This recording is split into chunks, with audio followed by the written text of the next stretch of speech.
Ça va aller. Ça va aller. Ça va aller. Comme vous êtes arrivé aujourd'hui, je vous dis comment on prépare de la bouche.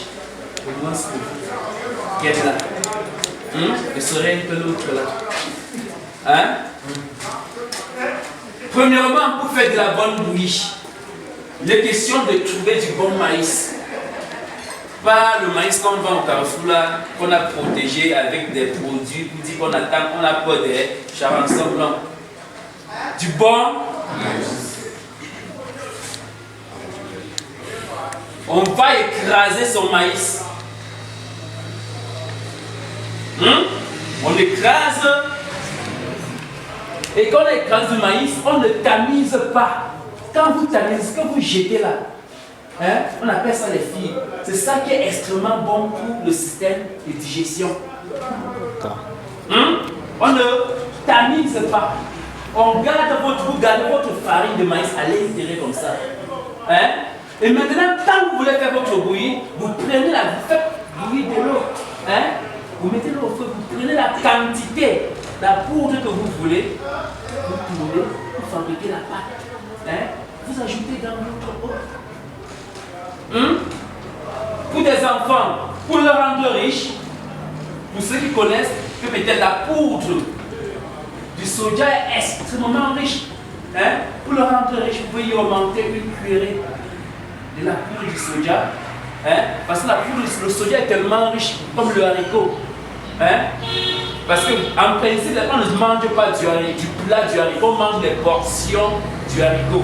Parce que le haricot est tellement riche, au moment où tu manges un plat du haricot, le temps de digestion est extrêmement long pour ça. En fait, on y reviendra plus tard. On augmente peut-être une poudre, la poudre du soja pour augmenter que ça devient riche.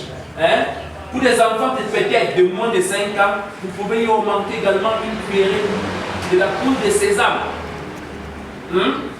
Pour les enfants de moins d'1 an, on ne met pas du sésame. Et maintenant, vous pouvez rattraper le sucre en mettant soit du sucre, la stevia, je pense avec ça ici. Vous mettez la stevia dedans comme sucre. Et certains peuvent le mettre du miel. Et quand vous voulez mettre du miel, vous ne mettez pas le miel quand la bouillie chauffe. Parce que le miel, en contact de la chaleur, perd beaucoup d'éléments nutritifs. À ce moment-là, ça va consommer la bouche. Applaudissez pour vous-même.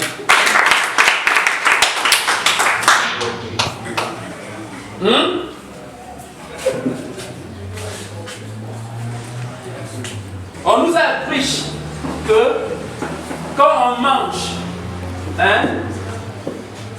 quand on a mangé, il est question de manger les fruits. On appelle ça le dessert. On mange le fruit avant ou après. Quelqu'un me dit comment il mange?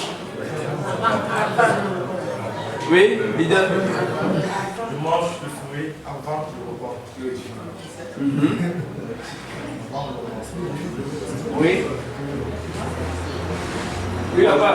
On mange le fruit après, ça ne pas. On appelle ça le dessert. Oui. Après avoir mangé un bon plat de nourriture, après directement on mange un plat de fruits. C'est ça, n'est-ce pas? C'est ça qu'on appelle le dessert, n'est-ce pas? Oui. Mon peuple meurt. Ne faites plus jamais ça. En nutrition, il y a ce qu'on appelle le temps de digestion. C'est quelque chose de très capital pour la nutrition. Le temps de... Quelqu'un dit temps de digestion. Temps de digestion. Si tu prends, par exemple, ton plat de contrôle de couscous ou de taro, tu consommes. Et que ce temps de digestion de ton plat de couscous est de 2 heures. Tu finis de manger et directement tu prends les fruits, tu consommes. Tu es en train de fabriquer quelque chose de très dangereux pour le corps. Pourquoi? Parce que quand tu as mangé ton contraire, il faut 2 heures pour digérer. Et après, tu prends les fruits, tu consommes.